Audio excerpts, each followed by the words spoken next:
Good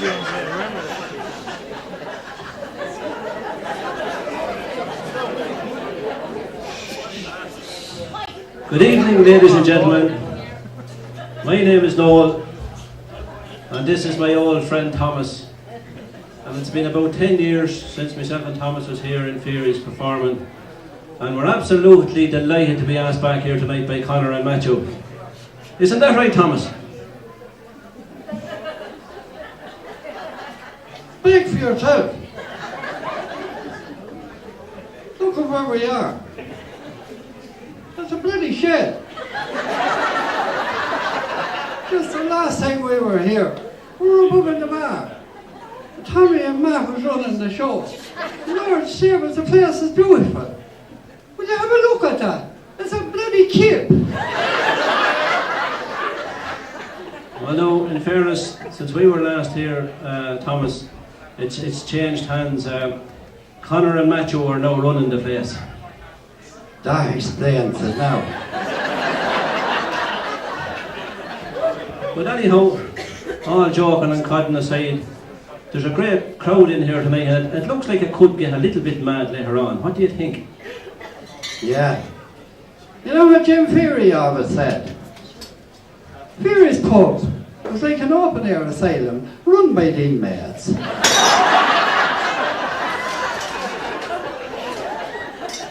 Well, you'd certainly want a sense of humour, all right.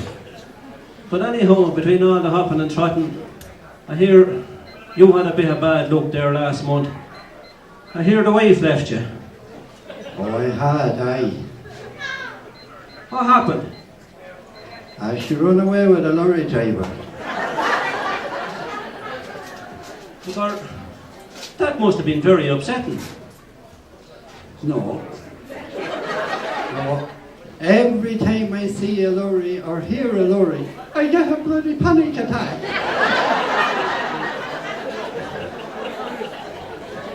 Because it brings back such painful memories. No. No. Because I'm afraid he's going to bring her back.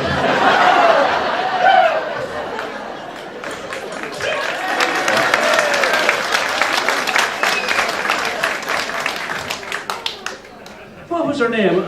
I met her a good few times up and down, but her name escapes me at the minute. What did you call her?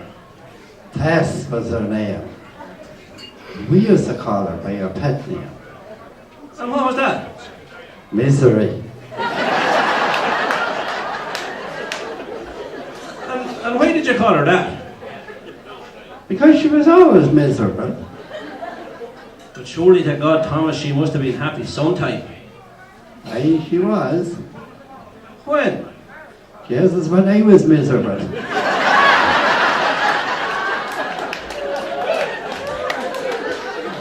I'll tell you, Thomas, that doesn't sound like a very happy home.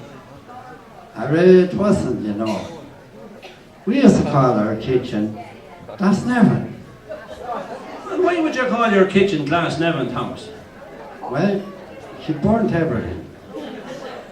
Let's say everything was crispy. Crispy bacon, crispy chicken, crispy soup. But your crispy bacon doesn't sound that bad. Not when you get her with crispy cabbage. Well, Thomas, maybe she felt a little bit neglected. What do you mean, neglected? Well, you know, maybe you could have tried to spice things up in the bedroom a small bit. I sure I did that. And what did you do? I bought her water bed. And how did that go? I sure went grand, you know. She was happy enough on her side, but she called my side the Dead Sea.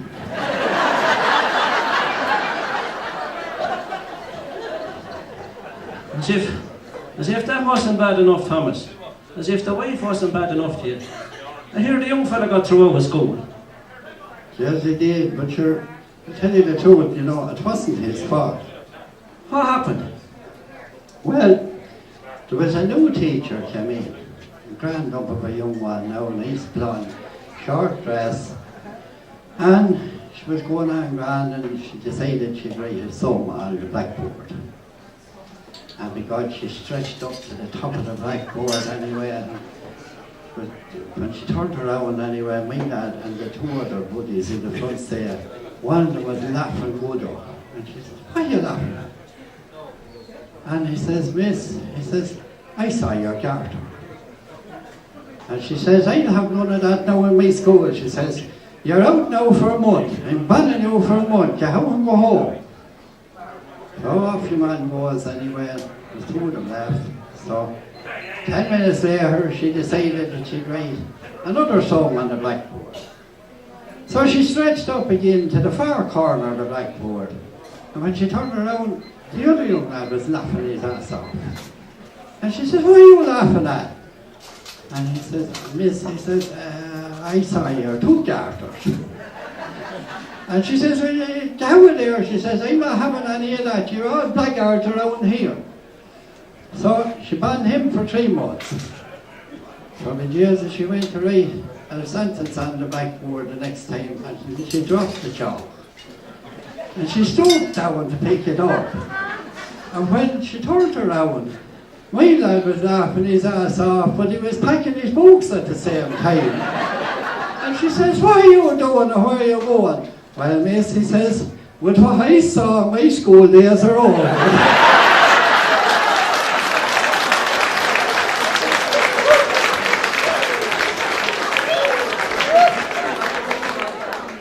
Did you hear, Thomas, about Pat Kine and Timmy Malloy decided to go to the pictures the other night? No, what happened? Well, Timmy decided he wanted to go and see the Titanic in 3D. So he enlisted the help of Kine to go, but of course Kine came in paying for nothing. And again, they got to the cinema, the film was on. And they walked in and the place was in total darkness. And they were looking for 2 seats together, because Timmy just be nervous going to the pictures. So they were looking all around and they could see nowhere to go, but next thing at the bottom anyway, this flashlight appeared and started slowly to come up towards them. And Timmy turns to Kine and says, "Jez, we better get in now here, waiter, so there's some lad coming here in a bike."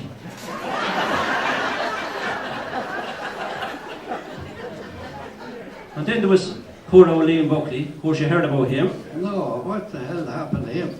Oh, of course Mara had him out putting the new roof in the shed and he was sawing away there, happy as Larry. The next thing didn't the saw slip and cut off his ear. And the roars of this fella and the roars of the next thing, Jennifer was out and young Liam was out and Jonathan was out and Mara was out. They were all out looking for his ear. Next thing, after about 10 minutes, Mara picks up his ear. She says, "Liam, is this yours?" "No," he says, "mine had a pencil behind it."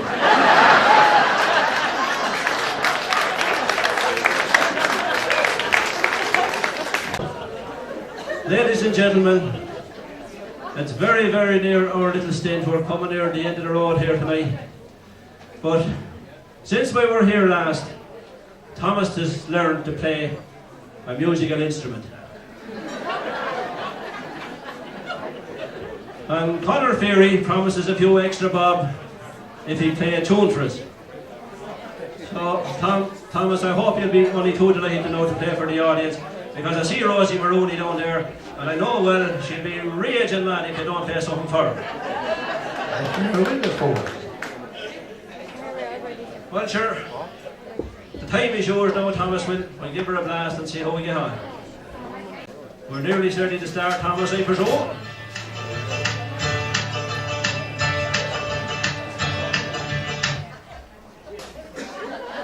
Sure, that's no use. You had me sticking during the week that all your family were musicians. You told me your father played the flute for years. No, he put up shoots.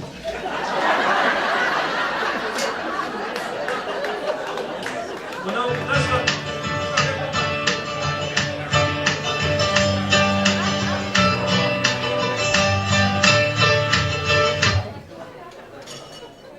Jesus, no, hold on before Conor Feigherys pays us tonight. No, you're going to have to do a little bit better than that. Didn't you say all your family was good musicians and your sister could play the fiddle? Yeah, she was fiddling in the bank.